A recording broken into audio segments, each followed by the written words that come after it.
From the 1011 Now streaming studio in Lincoln, Nebraska, this is the REPORT Husker Show, sponsored by Fat Dog's Convenience Store. Welcome into the 1011 Now streaming studio. I'm Danielle Shenk alongside Sports Director Kevin Sjuts for the REPORT Husker Show, brought to you by Fat Dog's Convenience Store. So let's touch on the football news really quick. Dylan Raiola maybe reportedly entering the portal. What are your thoughts on that? Well, it seemed to be trending this way over the past month plus. If you think about the sequence of events right before the Nebraska-Iowa game, as Dylan was out for the season with the broken leg, there was a very ambiguous report from CBS Sports that hinted that Dylan was going to look into going into the transfer portal. There wasn't a whole lot of substance in that report, but it floated the idea.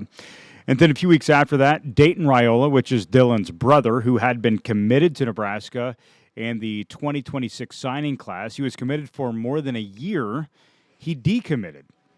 And then following that, Donovan Raiola was fired as Nebraska's offensive line coach. So the dominoes were kind of falling, and there seemed to be just a cloud of suspicion about Dylan's future at Nebraska, not to mention with the leg casted and he's on a scooter. He just wasn't as visible in the community.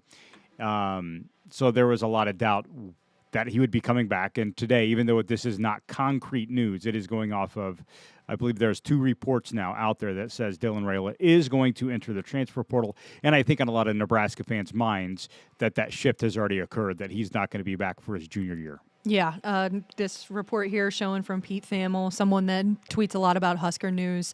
Does this mean Latif's the guy now, or are we going to maybe explore the portal a little bit? That's the great question here. Is Matt Rule and this coaching staff going to ride young and just invest their time and energy into TJ Latif because he will be Nebraska's quarterback for the Las Vegas Bowl on December 31st, and he has started the last couple of games following Raiola's injury? Or will the program go out and seek a quarterback from the transfer portal?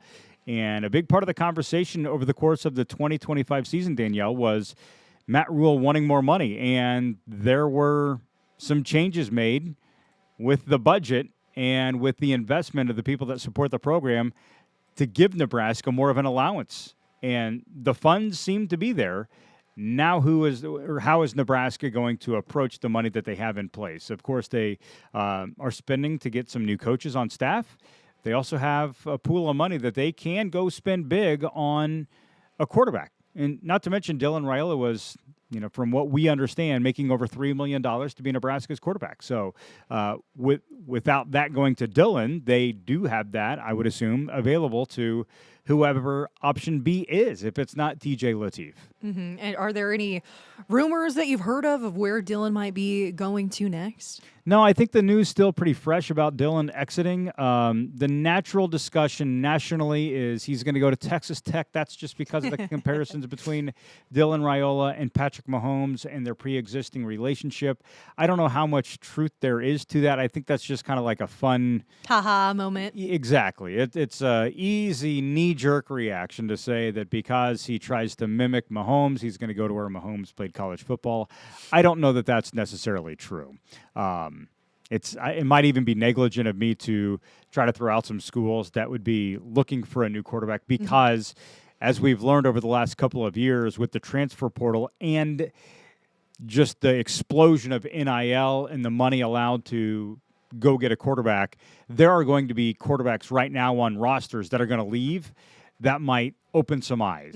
So the free agency of college football is about to begin, and Dylan's just throwing his name in that mix. Not to mention, the door isn't closed for Dylan to come back to Nebraska. I do think that would be a pretty shocking development, but it did happen with Emmett Johnson last year. He entered the portal, and less than a week later, he recommitted to Nebraska.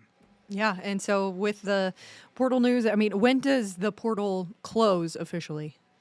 Is that around January sometime? I believe so. Okay. The dates always seem to turn. I can look that up real quick. Okay, yeah. And then I think maybe some things to look out for. Dylan had previously committed to Ohio State, backed out. Did he commit to Oregon and also back out, or was that, I think, Georgia and backed out to come here? Maybe are those potentially back in the mix for him? You would anything's in the mix. That's what I'm saying, is because of the wild swings in college football and personnel changes. The portal, by the way, is open from January 2nd through the 26th for college football. So those are your dates that's where they can't say Dylan's officially in the portal, because the portal is not open right now, but it will open on January 2nd.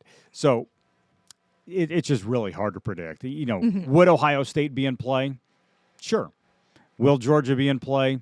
Sure. Yeah. His family, they have residency down there, and that's where his brother goes to high school. So that, yes, some dots kind of connect for Dylan to possibly be in play to go to Georgia. But, I mean, and also with the coach, who knows? And also with the coaches moving.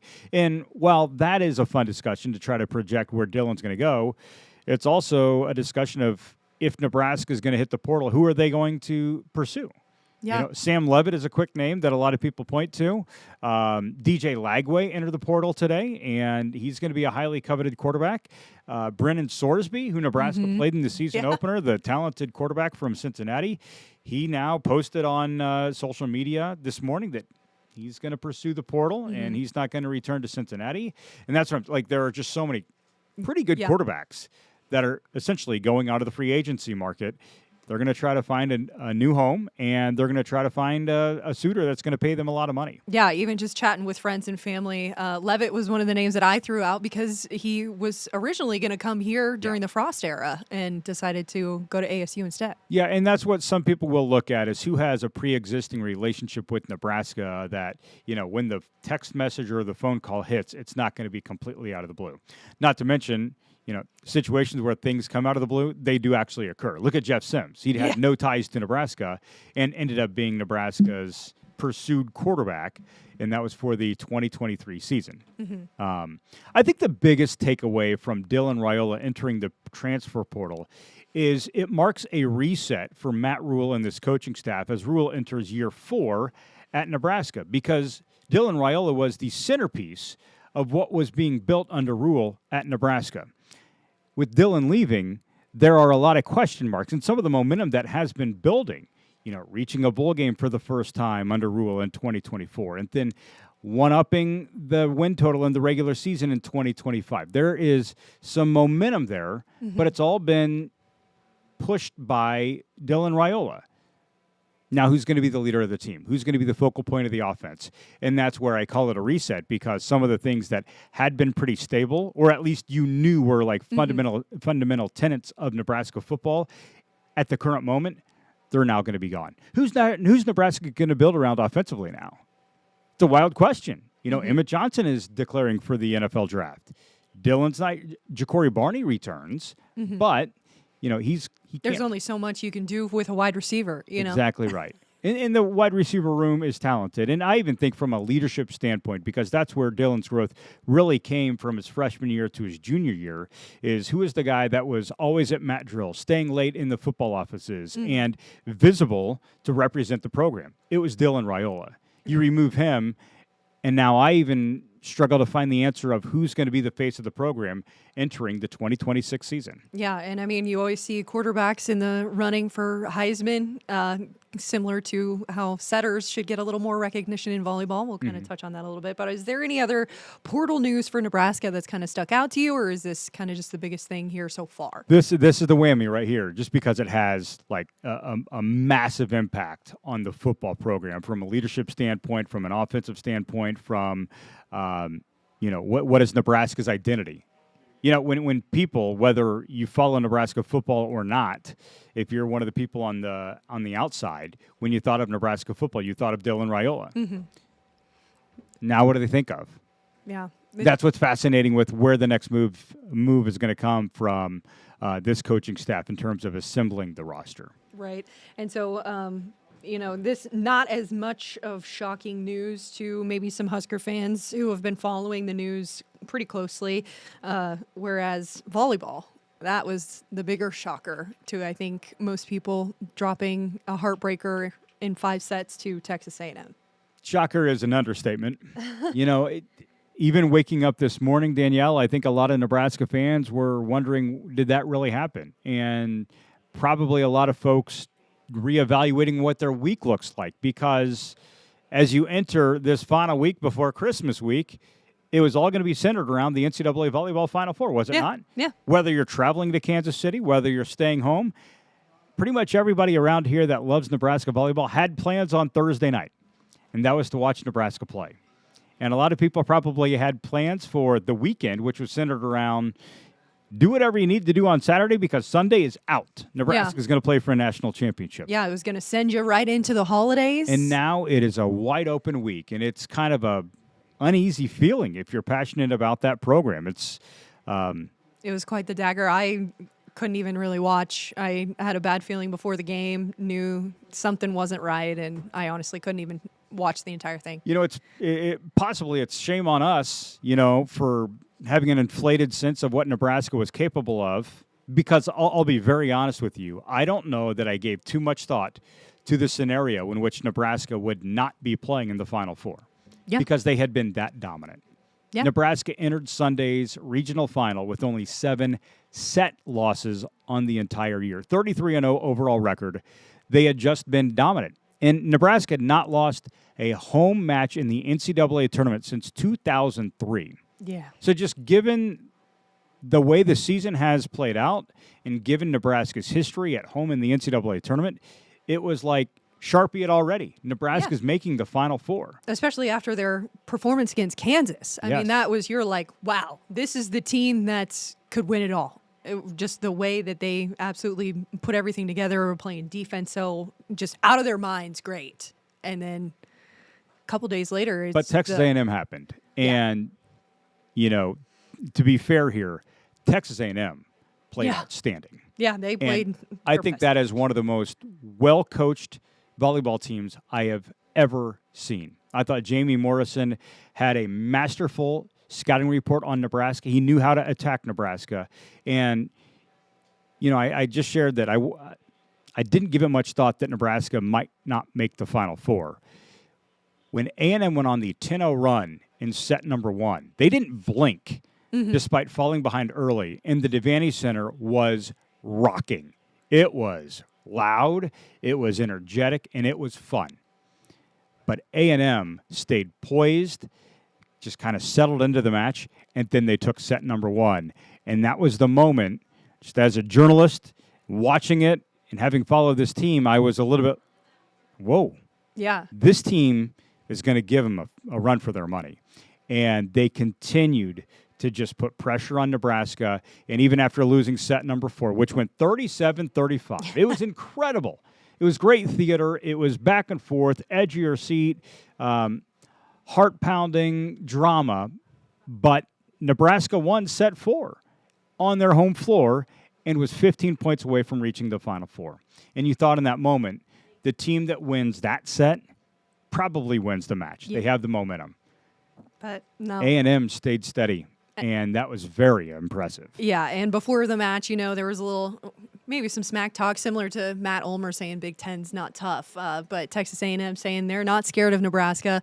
You thought it was a little funny watching the first set when Nebraska did come out so strong, and then he's saying that they're not scared of Nebraska, and then they make this giant comeback. No, they were not scared. No, and, Nebraska was saying for a while that they want somebody to be able to punch them back, but there was just no moment where they were like, okay, let us lock in and absolutely, play Nebraska volleyball. Yeah, to go into the volleyball IQ speak of the match, outside of just the general feelings of the way it played out, this is what Texas A&M did that really caught my eye. And I mentioned that Jamie Morrison coached that match beautifully. It seemed like he was a step ahead of everything that was happening. And I think he felt really confident in his game plan, and he felt confident in the way in which he relayed it to his team, and then his team executed it perfectly. Yeah. And Number one, they served relentlessly, specifically at Lainey Choboy. Now, Lainey had some dimes. She had some excellent passes, but they just didn't let her breathe. And they continued to go after Laney. That was in their game plan, and they didn't waver from it. So that was the first thing that they did. Secondly, they smartly knew that Bergen Riley wasn't feeling well, and they made her have to defend them. Mm-hmm. So they went after Bergen when she was right front. They just used her on the block, and then when she was right back, where were they hitting it? At Bergen, as often as they could. So they tried to wear Bergen down. Mm-hmm. And, to play when you're not feeling well, that's tough to begin with. To play a set that goes 37-35, that's extremely difficult. And then you heard Danny even say after the match, looking at Bergen, saying, are you good to go for set 5? That was a part of A&M's plan, is they knew that there was a potential weakness there for Nebraska, and it was go after Bergen Riley. So they served Laney tough. They were pretty relentless at attacking at Bergen, and then a lot of the discussion following the outcome of the match was about Andy Jackson, the national leader in hitting percentage, who finished with 6 kills and 5 hitting errors. They made it tough on Andy. And the way that A&M, which is a really good blocking team, the way that they were setting up their block, they were taking away some of the swings that Andy Jackson has had success on all season long. Hitting cross court was not going to happen from the start of the match. Mm-hmm. And they forced Andy to hit down the line in set number 1. And one of her first swings went wide while trying to hit down the line. Mm-hmm. And then a little bit later in set number 1, same thing. Andy doesn't have much of a window to hit outside of going down the line. She went wide again. So there were 2 hitting errors in the first set, and that's when it seemed like Andy lost a little bit of confidence. Yeah. And she had spoken mid-season about how the non-conference for her just didn't go great because she was in her head too much. Andy admitted that, and I thought it was very revealing and humbling of her to share that midway through the season. But then she just relaxed and started playing volleyball, and that led to her explosion in Big Ten play. But it's almost like A&M used that material and said, ooh, we know that mentally we can try to put some stress on Andy and maybe take her out of the match. And they did. And he was the coach for USA when some of the Nebraska players were playing, so he knows Andy's skill set. He has coached Andy on Team USA. He has coached Rebecca Alec on Team USA. So from a volleyball-specific standpoint, those are the 3 things that I saw from A&M that they did really well. And it was the recipe to beating Nebraska on their home floor. And that's why I was a little hopeful when A&M and Louisville were going at it so hard that Louisville would maybe come out on top, because then Danny would have had the upper hand there with knowing that team inside and out, and hopefully an even easier path to a Final Four. But, pushing Bergen to her limits, not easy when Campbell's injured, out with a pinky for the rest of the season. Yeah, there were a lot of forces that went against Nebraska this past week, and it's really unfortunate because the season had gone so perfectly up until the week of the NCAA regionals. Nebraska was mostly healthy. Nebraska made quick work of so many opponents along the way to the 33 wins. But then when the stage was set to try to reach the Final Four, there was illness all across the team, most notably the setter, who has to do a lot of running on the court. Sigler's back, tweaked something before the Kansas match and spent a lot of that match on the bench. The situation with Ali Check, where she injures her ankle or leg during pregame warmups. Nebraska was almost done with their warmups, and then that took her out of that match. I mean, what a bizarre situation. It's not like that happened before Nebraska was playing Winthrop, in the non-con. That came before A&M in a match where Nebraska needed its depth. So there were just some things, some forces that went against Nebraska. This isn't excuse making. Right. It's just reality. Mm-hmm. But when the coach talks about it or the players talk about these forces that went against them, it can sound a little bit like we're building in excuses. But if we're just laying out the facts, those were some things that Nebraska had to try to overcome in order to reach the Final Four. And just one too many mounted. And not to mention, it's 15-13 set 5. It's not like Nebraska just got ran off their own floor. They were right there. It's just like every one of those little things was another hurdle that they had to try to overcome. And they just couldn't do it. I mean, are surprised by any of the decisions that came down to the wire, like maybe not throwing Andy back in the 5th set, maybe not changing Choboy and Malk at libero? I'm not. I think I fully support the decision to keep the libero jersey on on Showboy, because even if it's Mauk with the libero jersey on, they're still serving right at her. And they served at Mauk as the defensive specialist. So regardless of who that was, A&M was gonna pressure the passer. As for the Andy Jackson situation, I think that goes beyond physical ability. I will trust the coaching staff that they did what they thought was in the best interest of the team, because none of us can really identify the mental state in which Andy was in. Yeah. The coaches do. So I think some of the people that are really going to town on that decision of leaving Andy Jackson on the sideline in set 4 and then in set 5. I understand they're out of subs in set 4, but not putting her back in the match in set 5. I know what she's capable of physically, but I don't know what's going on mentally with Andy Jackson, and if she was in a good mental state to even play with the sprint to 15 points up ahead for Nebraska. I mean, just a little bit of positive here, though. Manaya stepping up big in a moment like this. I mean, thoughts on that? Her being a freshman, and what else Taraya Sigler has been able to do here this year. Yeah, there were some freshmen that came up with some really big plays in critical moments.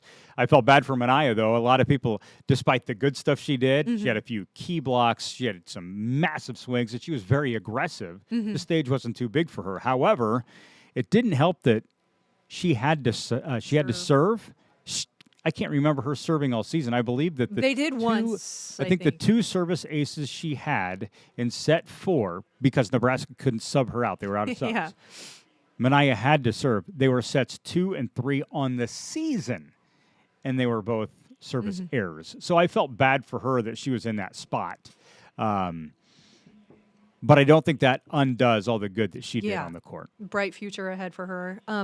Okay, we kind of have mentioned the sickness. What have you heard related to that? Maybe chattered about limited interviews after the game. They only had Rebecca and Harper go talk to media along with DBK, but they didn't do like the sideline interviews that kind of normally happen too. Yeah, that became a pretty big story, and it's because there's one publication that they reported on it.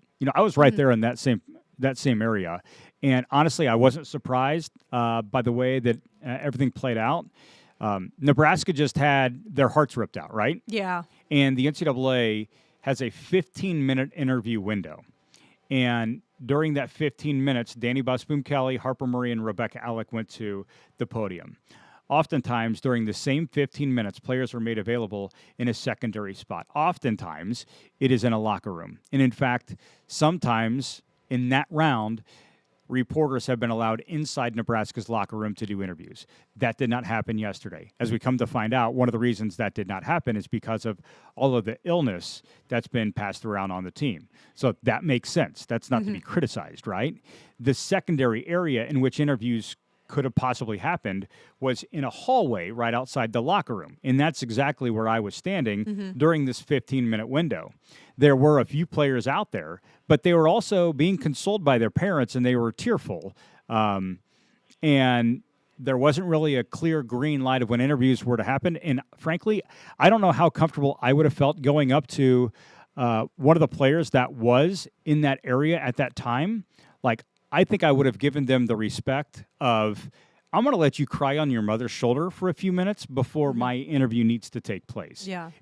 The timing of it made it a story because the 15 minutes passed and the players were just done kind of grieving and then composing themselves. Yeah, so tough spot there. Now, who do you think will win? Who do you think's going to, advance through? Were you surprised that Wisconsin beat Texas? I was. I was happy. Big Ten still gets in.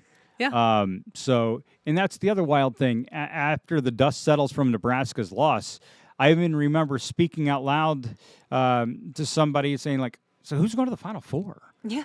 Because your brain. Yeah, you thought it was an automatic. Yeah, Nebraska's going to be there, and they're going to be the favorite in Kansas City, especially with all the fans that are going to be down there.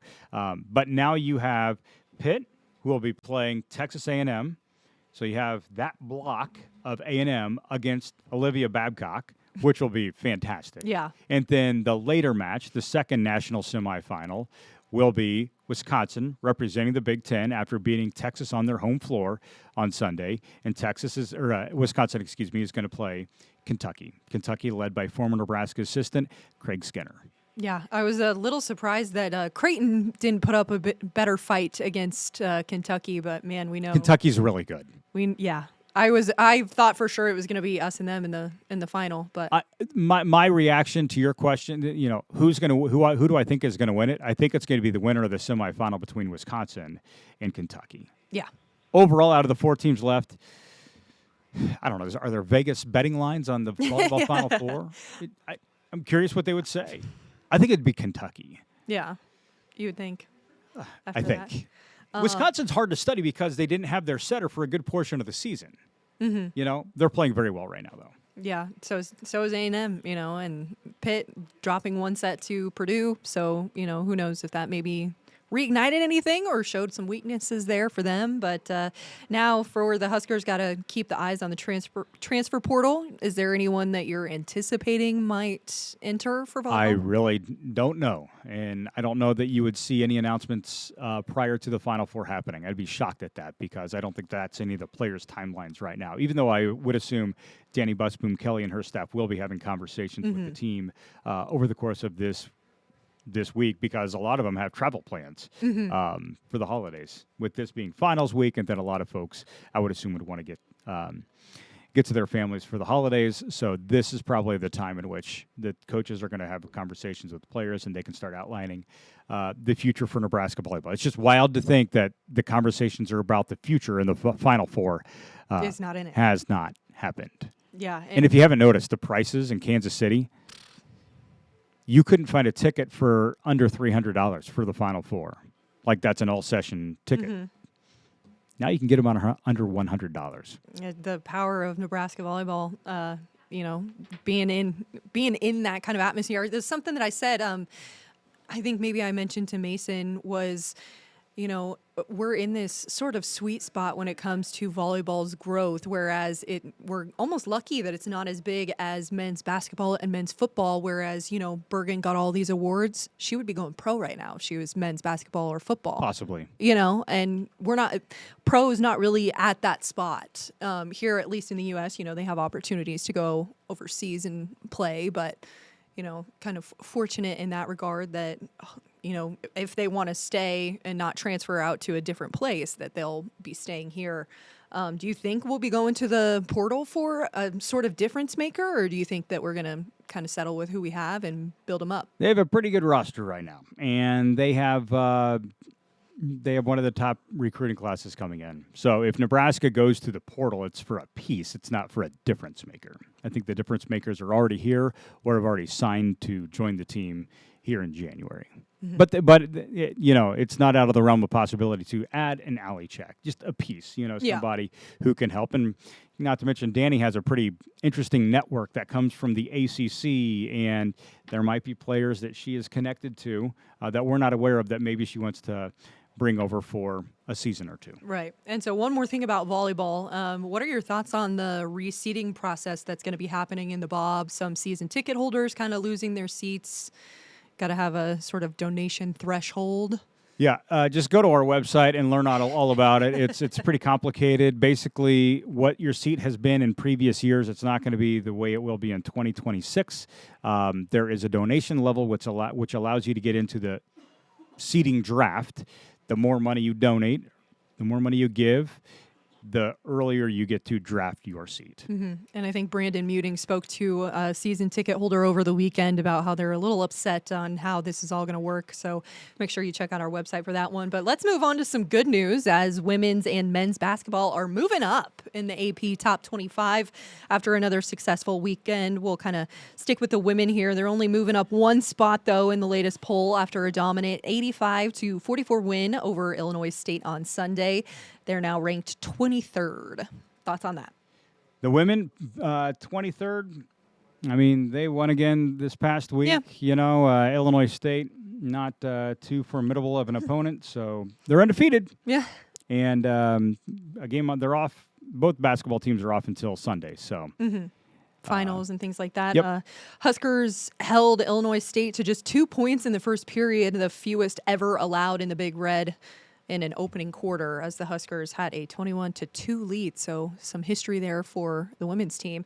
We know how great Britt Prince is from last year, but now she's a sophomore. Is there anything that you've noticed when it comes to changes in her play now that she's another year older? Well, without Natalie Potts and Allison Widener, she's really had to carry the offensive load. And Britt just, I think, the game moves so fast when you're a freshman and you're just kind of learning on the fly, especially when you're the point guard. The confidence has really increased, it appears, with Britt Prince. So, she's playing really well. And a few players didn't hear a lot about last year, but are putting up some numbers for the Huskers. Amaya Hargrove, Eliza Maupin. Thoughts on some of these younger players kind of getting established here? I'm sorry, Danielle. We have other breaking news happening right now with 10-11 Sports. So I apologize for being a little bit distracted, but it has been a day. I mentioned this is the first day of Nebraska volleyball and football postseason, and there have just been a number of stories that have broken throughout the day. So heads are on a swivel. We're not going to talk about this publicly right now until everything is completely firmed. Confirmed. But yeah, these young players getting established. How about that? You mentioned Nebraska women's basketball. They're playing really well. Yeah. So what does this undefeated start kind of say for a coach like Amy Williams, who lost Alex Markowski and, Amaya Hargrove and Eliza Maupin kind of stepping up as younger players here? Well, they've leaned on some of the players that were in the program last year, and they're continuing to develop them.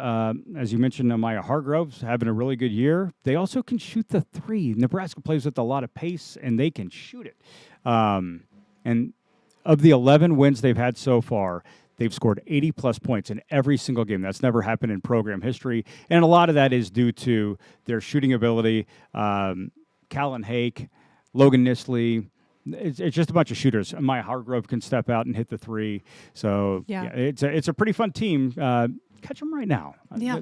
They're having fun. Some playmakers out there. And any word on Natalie Potts coming back? Have you heard anything about her? We have not, no. Okay. Well, as for the men, they jumped from 23-15 after a huge win over number 15 Illinois. So Husker men had the kind of ending against the Fighting Illini that we were hoping for the volleyball team.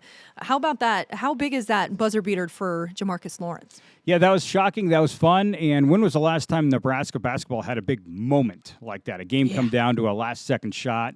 There have been big moments. I think about the court storming against Purdue a couple of years ago when Purdue was number one in the country.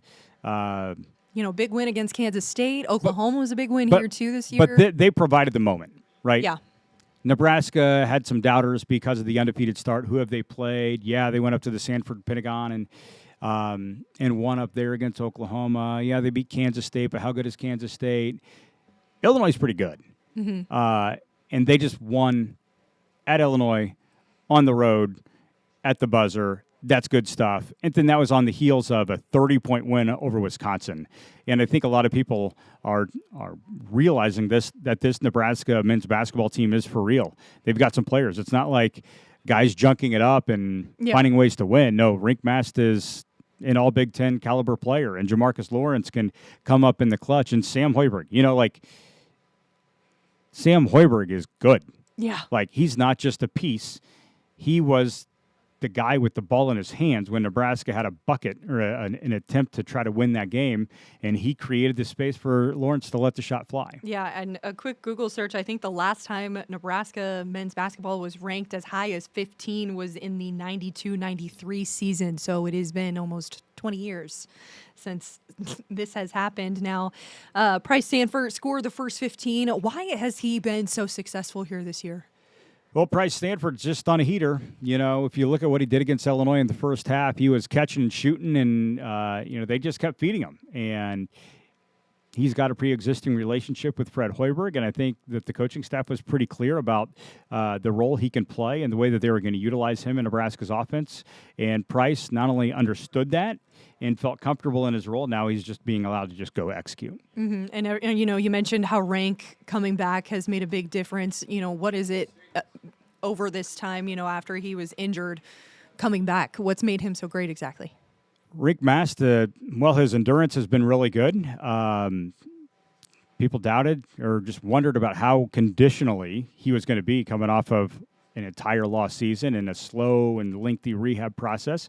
His conditioning's been really good. He brings a different style of play because he's so good in that mid-range game. He's got the jump hook. He kind of is an old-school international player using the pivot foot and crafty little shots where he can use the window or hook it in. But he can also step out and shoot the three, and we've seen him with a double-double already this season. And he's kind of the guy that everything runs through. And they can even pull him away and run screens off of him because he's got multiple layers to his game. Right. And so both Creighton and Illinois head coaches said Sam Hoiberg was the difference in their games against Nebraska. So why does he impact this game so profoundly? I mean, he was kind of a piece player last year, and now he's, been a little more developed, someone we rely on a little bit more. Well, I think that he knows what his dad wants to run offensively. He doesn't turn the ball over much. He's high energy, and he comes up with so many scrappy plays, whether it's diving for a loose ball, getting an offensive rebound. We've seen him come up with critical plays multiple times this year, and he's just got the heart of a lion. And the coaching staff trusts him. Mm-hmm. That's what's crazy. A lot of times, whoever has the ball in their hands at the end of a game, that's the guy to go score, right? That's kind of the way basketball is played this day, this day and age. One-on-one, create a bucket, win the game. With Nebraska, it's, okay, you got the ball in your hands, but you don't need the bucket. In fact, we just need you to create, and then you're going to distribute. And in order to, pass the ball with the clock winding down, you have to be very confident that pass is going to get executed. You're not going to turn the ball over. And if you look up and down Nebraska's roster, who does Nebraska's coaching staff trust the most to not turn the ball over? Sam Hoiberg. Right. One more question here. What's kind of the impact of not having Connor Esijan and Ugnias Oogie. We just say Oogie. Okay. He could come back still at some point this season, but we don't know that it's anytime soon.